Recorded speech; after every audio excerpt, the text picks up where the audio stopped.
আপনি যদি আমাকে প্রশ্ন করেন জিহাদি ভাই নবী করিম সাল্লাল্লাহু আলাইহি ওয়াসাল্লাম এবং সাহাবায়ে কেরামের যুগে উরুস মাহফিল ছিল কিনা, এই প্রশ্ন করলে আমি বলবো এটা ছিল না বিদায় মুস্তাহসান।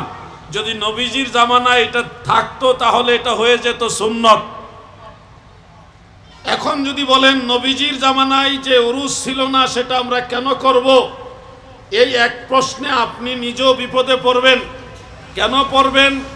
আপনি তালাশ করে দেখবেন বর্তমানে তাফসীরুল কোরআন মাহফিল হয় কিনা বলেন, ওয়াজ মাহফিল হয় কিনা, এটাও তো একটা মাহফিল। সিরাতুন নবী মাহফিল হয়, বিভিন্ন ব্যানারে বিভিন্ন মাহফিল হয়, টঙ্গীতে বিশ্ব ইজতেমা হয়,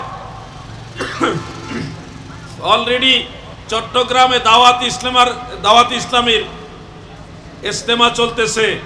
এই যে ইজতেমা বা ওয়াজ মাহফিল, তাফসীরুল কোরআন মাহফিল, সিরাতুন নবী মাহফিল, এগুলো আপনি কি সরাসরি নবীজির জামানায় এই সিস্টেমে দেখাতে পারবেন?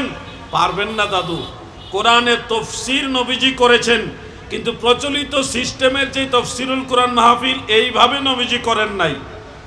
রসুলে পাকের সাহাবীগণ রসুলে পাকের হাদিসের বয়ান করেছেন, কোরআনের তাফসীর করেছেন, কিন্তু আমরা যেই সিস্টেমে দরসুল কোরআন, দরসুল হাদিস, তাফসীরুল কোরআন মাহফিল করি, এইভাবে সাহাবায়ে কেরাম করেননি। তার মানে মূল জিনিসটা নবীজি করেছে, সাহাবায়ে কেরাম করেছে, প্রচলিত রূপটা নবীজিও করেন নাই, সাহাবায়ে কেরামও করেন নাই। তো এই যে উরুসের মধ্যে মূল যে জিনিসটা হয় সেখানে কোরআন তেলাওয়াত হয়, উরুস মাহফিলের মধ্যে কোরআন তেলাওয়াত হয়, জিকির আজকার হয়, জামাতের সাথে নামাজ হয়, সেখানে দোয়া মোনাজাত হয়, ওয়াজ মাহফিল হয়, আলোচনা হয়, শেষে আখিরি মোনাজাত করে তবারক বিতরণ হয়। এই প্রতিটি কাজই কোরআন হাদিস দ্বারা প্রমাণিত এবং উত্তম কাজ। এই মূল জিনিসটা হলো সরাসরি কোরআন হাদিস দ্বারা প্রমাণিত, আর প্রচলিত উরুস মাহফিলের রূপটা হলো উত্তম রীতি, উত্তম রেওয়াজ, সুন্নতে হাসানার অন্তর্ভুক্ত বিধায়। যেই নীতিতে, যেই উসুলে, যেই মূল নীতিতে আপনার তাফসীরুল কোরআন মাহফিল জায়েজ হচ্ছে, যেই নীতিতে আপনার সিরাতুন নবী মাহফিল জায়েজ হচ্ছে, যেই নীতিতে আপনার বিশ্ব ইজতেমা জায়েজ হচ্ছে, যেই নীতিতে আপনার চরমুনার 3 দিনের মাহফিল জায়েজ হচ্ছে, ঠিক ওই মূল নীতিতে উরুস মাহফিলও জায়েজ হচ্ছে।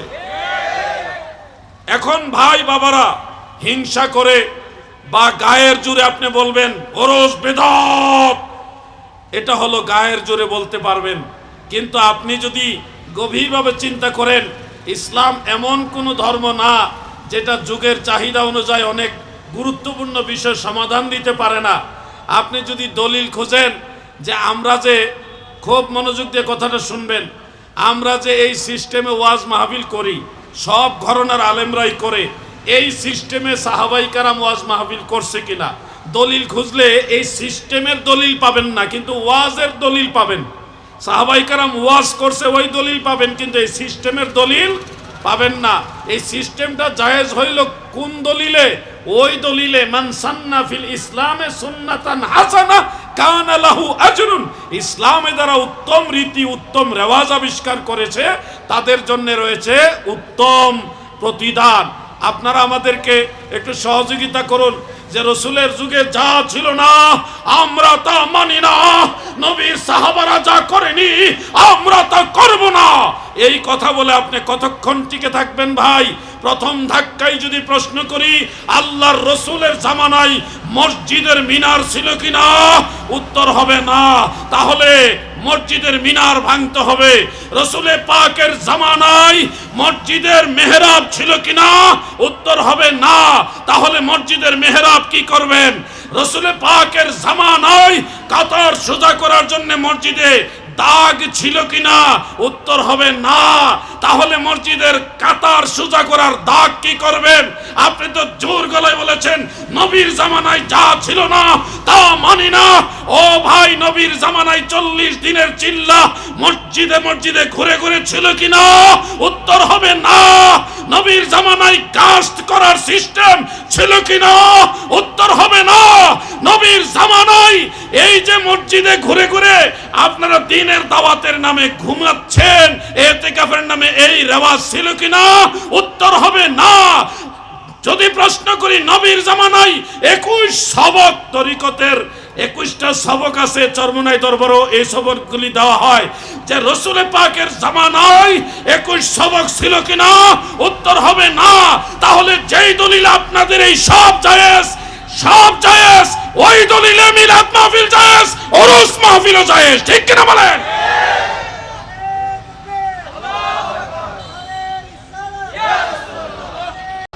প্রিয় ভাই আমার, মূলনীতি উসুল জানতে হবে, বাড়াবাড়ি কাম্য নয়।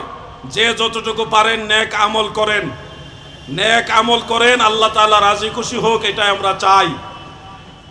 এখানে একটা জিনিস দেখলাম, শাহ সুফি সৈয়দ মনিরুল্লাহ রহমতুল্লাহ আলাইহি, তিনার মাজার শরীফটা হলো রাস্তার মোটামুটি মিডলে।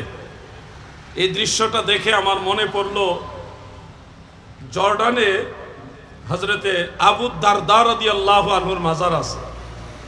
তিনার মাজার শরীফটাও রাস্তার মাঝখানে, তাও এটা এমন রাস্তা যে রাস্তায় ট্রেনের লাইনও আছে, আবার বাসের লাইনও আছে।